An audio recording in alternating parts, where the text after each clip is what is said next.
What's going on, my friend? It's Jeff Newport from ChasingStrength.com. And in today's video, we are going to discuss Kettlebell FOMO, what it is, and how to conquer it. So I'm not sure if you ever experienced this back in the early days of your strength training, but for me, we had emphatically, could not miss this, right? We had to hit our muscles from all angles. And usually that's why you had at least 3 or more exercises per muscle group, right? Like this. Well, but for chest, we had things like bench press, right? And that was for the pecs, obviously. Middle pecs, that's kind of what we were thinking back in the day. Incline bench or incline dumbbell bench, right? So barbell, dumbbell, and that obviously was for your upper chest. And then we had decline bench, and that was barbell, right? Or the dumbbells. Or if you're really lucky, you had one of those cambered bars, and that was obviously for your lower pecs. Of course, let's not forget the isolation work, which would be the flies, right? So you had flat bench flies or incline flies, or even dumbbell flies, right? And some people even use the old cable crossovers, right? Now, that's for chest, because obviously that's the most important exercise to do, because that is the exercise and the body part upon which we measure our masculinity or manhood, right? Now, obviously, I'm speaking a little tongue in cheek, so maybe you can relate, right? So let's get to the back, right? The thing that nobody ever sees. So for back, we had all kinds of rows, bent over rows, right? That's for traps, right? Rhomboids or your lats, and your lats. And so we would use, right, the T-bar, barbells, dumbbells, and various different movements for that. One of my favorites, by the way, was the good old-fashioned cable row, and I would load the living daylights out of that thing, right? And I'd use that little V-grip. Remember that V-grip handle? Man, love that thing. So, and then, of course, we have pull-ups. So that's everybody's favorite. If you're like me, you got started in the 80s, and so Arnold was still kind of big back then. So you would use wide grip behind the neck pull-ups, right? So that's what you did. Then you did various different types of pull-ups to hit your lats from different angles. And then maybe, I didn't do too many of these, but maybe you did straight arm pull down, or maybe you use the old dumbbell into dumbbell pullovers, right? Those were isolation work, no lats, all lats, right? No biceps involved. Now, what about legs? Well, we have quads and squats, and obviously that's all your leg, right? Especially if you go ATG, right? Rock bottom. You had the leg press, and that was primarily for your quads. And most guys did that if they didn't squat. Back when I was coming up, we had a lot of guys who didn't squat, right? Squats weren't nearly as popular as they are today.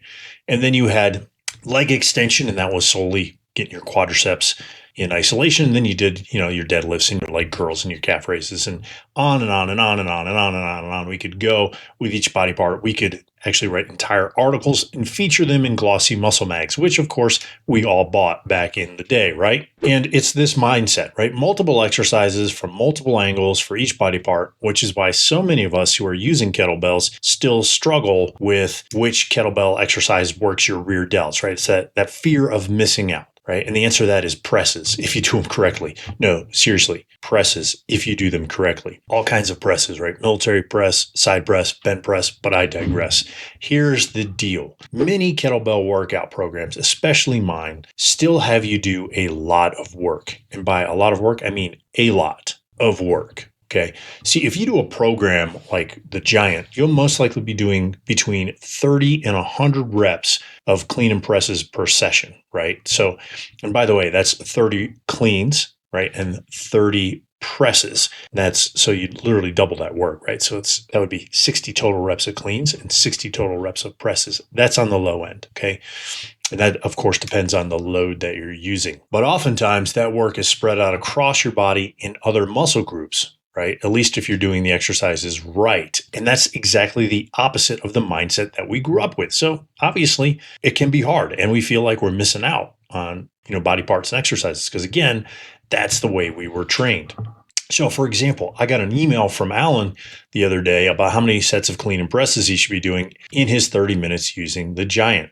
And one of his comments was, I'm usually sore in other areas than my shoulder, right? Which, of course, sounds strange if you come from traditional bodybuilding background, or these traditional bodybuilding background, right? Because for shoulders, you do shoulder work, and presses are shoulder work, right?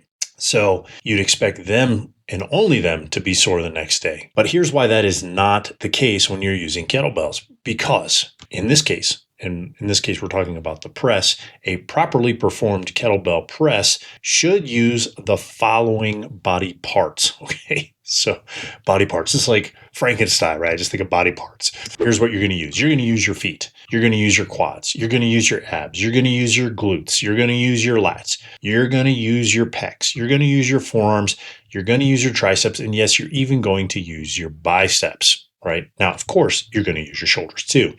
So if you're not feeling more than your shoulders when or after you press, chances are better than good, right, that you're leaving a lot of gains. Right? Gains around here is capital, right? GAINZ, gains, right? On the proverbial table, including strength gains and gains in muscle mass / muscle size, right? And strangely enough, for some, you're even losing or leaving gains on the table with regard to losing body fat, right? And that's from the extra energy used by your body to perform a press properly. And because most guys who pick up the kettlebells don't know that specialized techniques exist to do these things with their kettlebells, they often get this raging case of FOMO, fear of missing out, that we're talking about. What about my biceps? What about my chesticles? What about my peroneus longus? And so one of two things usually happens. Number one, they try and add extra exercises to their kettlebell workouts, and they end up tired, sore, and sometimes injured. And number two,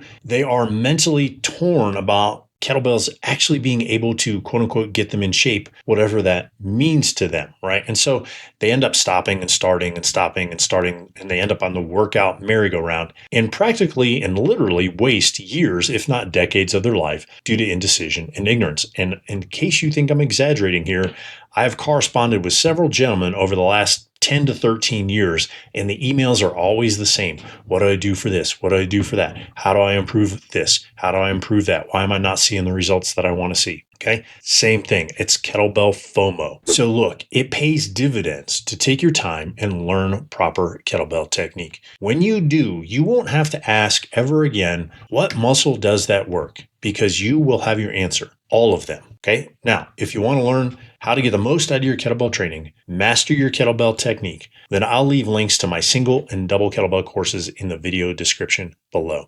Both come with multiple training programs so you can implement what you learn immediately. All right. Now, once you've implemented those new skills that you're about to learn, please email me, right? And tell me which muscles you were shocked to feel that you never thought you'd feel from doing X kettlebell exercise before. Okay. Hopefully you found this video helpful. If you did, click the like button, smash the subscribe button. If you're not a subscriber already, share it with a friend who you know has a raging case of kettlebell FOMO. And then leave me a comment in the description below. What was your biggest shock the first time you started using kettlebells? Like, what muscles did you feel, right, that you were shocked that you felt, right? Does that make sense? All right. Hopefully it does. Until next time, my friend, stay strong.